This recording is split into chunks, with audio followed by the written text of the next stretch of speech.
I'm literally so glad you asked because I could not have expected this to happen. It was such a whirlwind.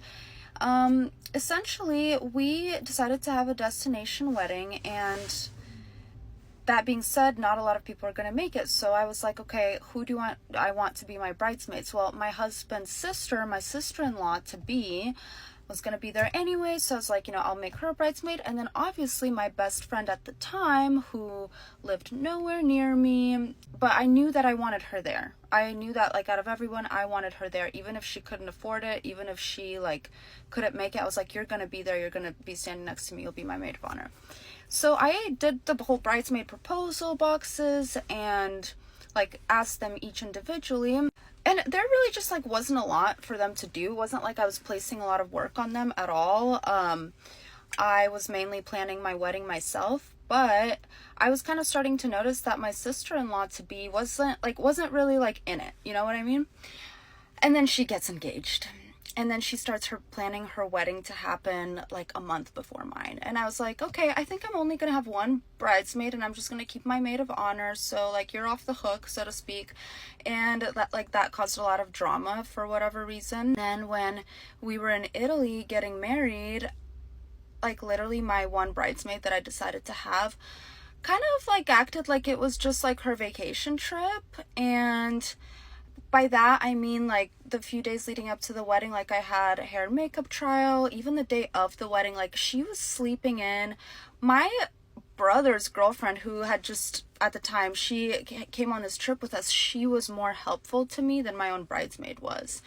So, honestly, I kind of wish I didn't do any bridesmaids, and I see people kind of leaning toward that more these days, but yeah. And then shortly after the wedding, my maid of honor was like, I don't see us being friends anymore. We just have two completely different lives, and hasn't talked to me since. And she was posting throwbacks to Italy on the day of my wedding anniversary without even, letting people know why she was there. So that was my bridesmaids experience. Would not recommend. So my wedding sucked.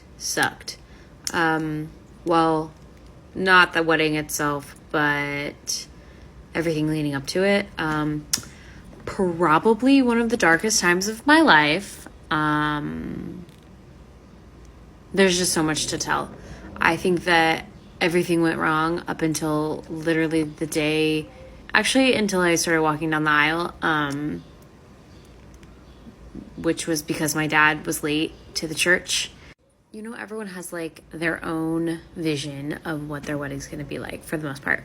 I had a vision, but I also didn't want a wedding to begin with because, I always just feel like this is silly, but probably not important enough for people to want to celebrate me or whatever. That's not the point. But I didn't want one. That's a whole deeper series that I'm not going to go into. But so I had a vision, even though I didn't really want one. And my now husband was like, I saved up some money, so we're going to do this. And he wanted a wedding. He wanted his family there. He wanted everyone there. He's so romantic. He wanted to take his vows in front of everyone. Meanwhile, I was like, I don't like being in front of people. My nerves are crazy. They just take over my life. My nerves are so bad.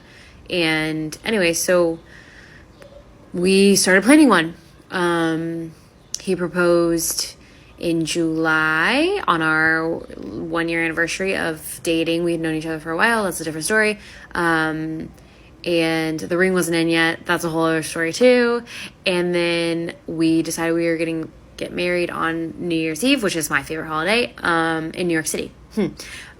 But we had decided that before he proposed, and when I say we, I mean me. So we only had 5 months to plan, and it was during the pandemic, so it was a wild ride. In addition to it being the pandemic, we didn't get the church that we had met at for our ceremony.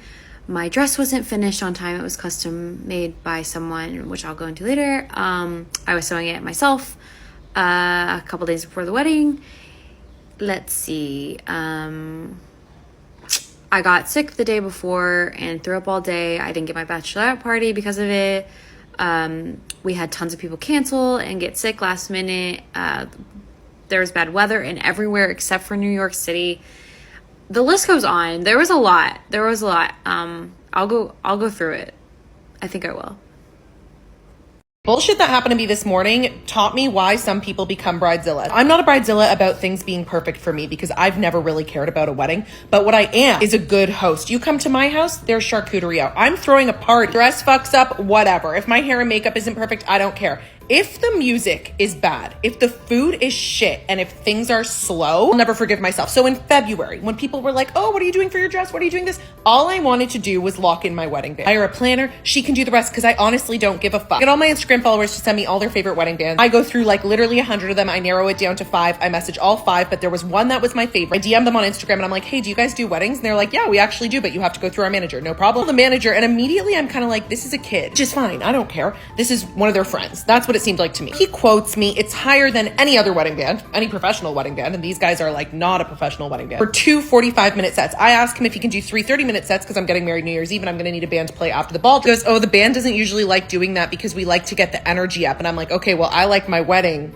to be a certain way. So if you guys don't want to play a wedding, no problem. I will hire someone else. But like if I'm hiring you to do my event, it's possible for the same amount of time to be allotted into 3 sets. I'd appreciate that. He goes, actually, yeah, we can totally do that. And we'll throw in some bonus music at the beginning, like cocktail music. I'm like, okay, sick. Like you being all over the place is playing to my advantage in this moment. Sends me a contract. Last day that either of us can pull out of this is June 1st. And on June 1st, I owe him a deposit. So June 1st comes and goes. I'm not sweating about my wedding band. They have been locked through my documents and stuff and realized, oh shit, I didn't send them the deposit. And then I'm like, oh yeah, I didn't send them the deposit because I don't know where to send it to because they didn't like message me June 1st or invoice me or anything. So I emailed the manager and I'm like, hey man, I think I owe you some money. No response. Email the band. I'm like, hey guys, can't get in touch with your manager. I think I owe you some money. They read it on Instagram. It's the dry ass email the manager sends me this morning. Good morning. I'm sorry to inform you that we won't be able to play your wedding in the end.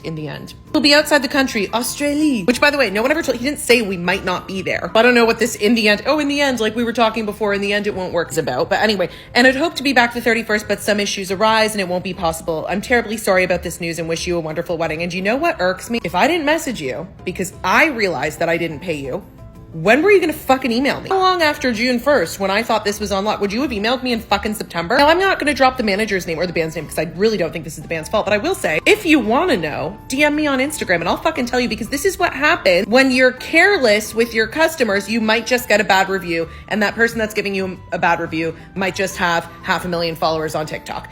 These are the consequences you have to deal with if you're gonna act up. For the fucking price they were charging me, please. You should have sent me that email June 1st, top of the fucking morning. But anyway, stay nuts, girls. Stay nuts. That's all I can tell you.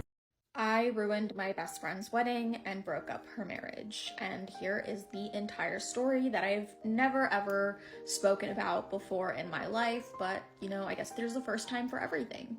So I guess this all just starts with the fact that I am a certain type of content creator. I have been for many years on this certain platform that I'm also actually the CEO of.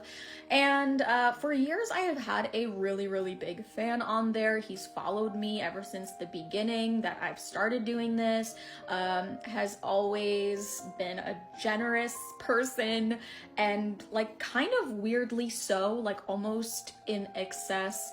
And I never thought too much of it, just always was very grateful and appreciative of this, and yeah, just kind of left it at that. This person had just like a very generic username, and I never suspected that it was somebody that I knew in real life, although when you are in this line of work, you do always feel like, yeah, there might be people on here that do know me in real life. It's one of the risks of doing this type of work.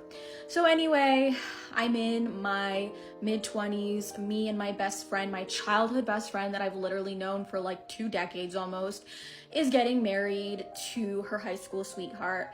And I know this guy, literally like went to high school with this guy, know this guy, not a huge fan, like he's kind of toxic, but she's in love with him, she's getting married to him. And I'm in the wedding party, I'm excited about it, I'm helping her plan the wedding, and something really creepy happens to me during the planning of the wedding. So I have an Amazon wish list. People are buying things for me, and I end up getting a package sent to my home. And obviously I'm very excited, but much to my surprise, when I open the package, it's something that I really, really love, but it's not something that was on my Amazon wish list. It's something that has a note written to me, a love note from a fan, and it's addressed from my fan on my fan page, and it has my address on it, but like it's not from my Amazon wish list. It's just the person who sent it knew my address, and it indicates that the fan on my fan page knew where I lived.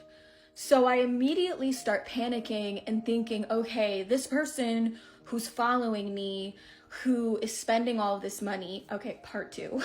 When I tell you what happened at my sister-in-law's wedding this past weekend, let's just say it was like every bride's nightmare. So my sister-in-law was supposed to get married in October at the beach, but her and her husband decided to just make it small, get married at my in-laws' lake house, and it was just gonna be family. So with that being said, they literally decided this, and then 3 weeks later was going to be the big day. And everything that could have possibly went wrong. They say bad things happen in threes, but in this case it happened in sixes. So she got married on a Friday, and to start Thursday off, my dog is so sweet, and he has never ever like done anything to anybody, but my father-in-law bent over to pick something up, and my dog decided to jump up, busted him in the lip, gave him a whole black lip the day before he's supposed to walk his daughter down the aisle. And I felt so horrible because this is an accident. Like, my dog has never done that to us, to anybody. It was literally just out of nowhere. Now, this is where the actual insanity happened. So Thursday night, the girls went to dinner and the guys went to dinner. So we go to dinner at this like beautiful 5-star garden restaurant. It is so perfect. The food was great. So we get to the end of the dinner, and my mother-in-law starts going, my stomach hurts, like I think I need to stand up, and literally passes out. And this is so not normal for her. Like, she is so healthy. She is like the epitome of health at 63. So what happened was, she said that she was like, I feel like I'm gonna get sick.